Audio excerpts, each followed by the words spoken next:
If I was a young child and didn't speak any English and I was in an English-only classroom, what kind of support would I want from the teacher? I would want that teacher to engage me, because even though I might have only been in the country, let's say 0 to 3 months, I am still learning. I'm sure that's a great teacher and I'm getting lots of comprehensible input from that teacher, and that teacher can still engage me. Now, I don't have a lot of verbal output yet, but that teacher can ask me to point to things and I'd be able to do that. The teacher can ask me to indicate something and I'd be able to do it non-verbally. Now, as time goes on and I get a little more comfortable with the language, again, I really want that teacher to engage me and ask me questions that are aligned with my level of verbal output. So after, let's say, 6 months, I'm going to have some verbal output, and the teacher can ask me questions in which I could give a one-word response, like a yes-no question, an either-or question. And then as time goes on, I really want that teacher not only to teach me the content, but help me discover the language, help me with the vocabulary of the language, help me with some of the grammar that I'm going to need as I start putting those words together into a sentence, and get me to talk as much as possible. I've been listening a lot and learning a lot, but I really need to use the language in order to be able to learn the language.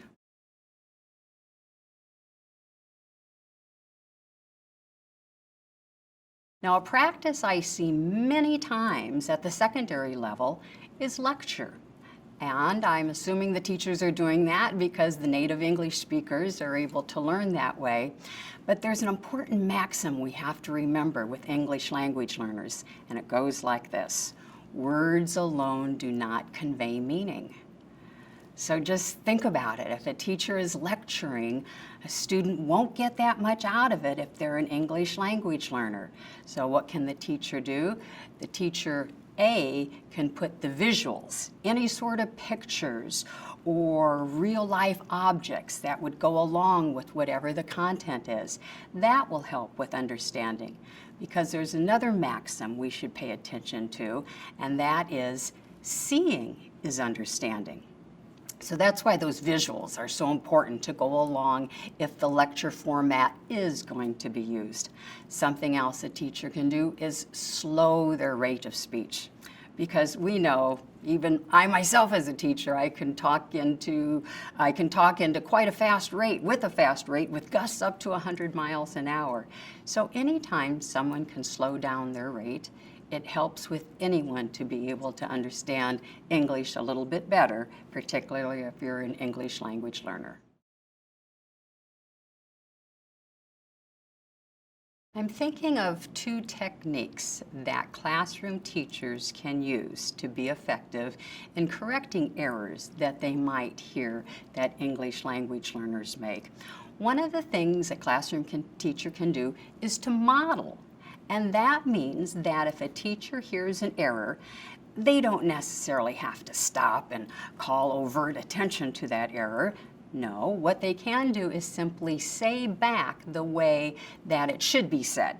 So if a student says, "I runned," then the teacher would say, "Oh, okay, you ran outside." So they're saying it back the correct way.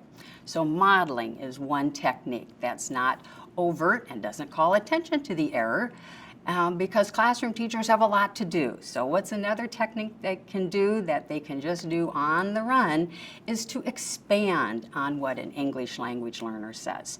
So if an English language learner who you would expect to have more language and responds to you in a very short sentence, like, "That's the sun," then the teacher can expand on it by adding some words. For example, "Oh, that's the hot sun." All right, now the student hears a longer sentence, and this time with an adjective. So modeling and expansion are 2 right-out-of-your-pocket techniques that can be used when you hear an error made by an English language learner.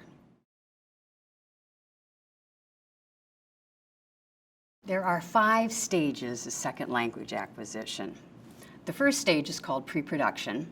and it lasts for approximately 0 to 6 months. And that's just a relative time frame. Any of these are relative because students sometimes will go through these stages faster or slower. But the first stage is called pre-production because the student has taken it all in. They're hearing just fine, their cognition is just fine, they just don't have the verbal output yet. So that's why to engage them, you're going to have to ask them to point to something or show you something. So after pre-production comes the second stage of second language acquisition that's called early production. And during that time, a student can begin to respond in one-word verbal outputs. So that's why to engage them, teachers will want to ask a question at that level of verbal output, like a yes-no question or an either-or question. So after pre-production, early production, the next stage we have is speech emergence.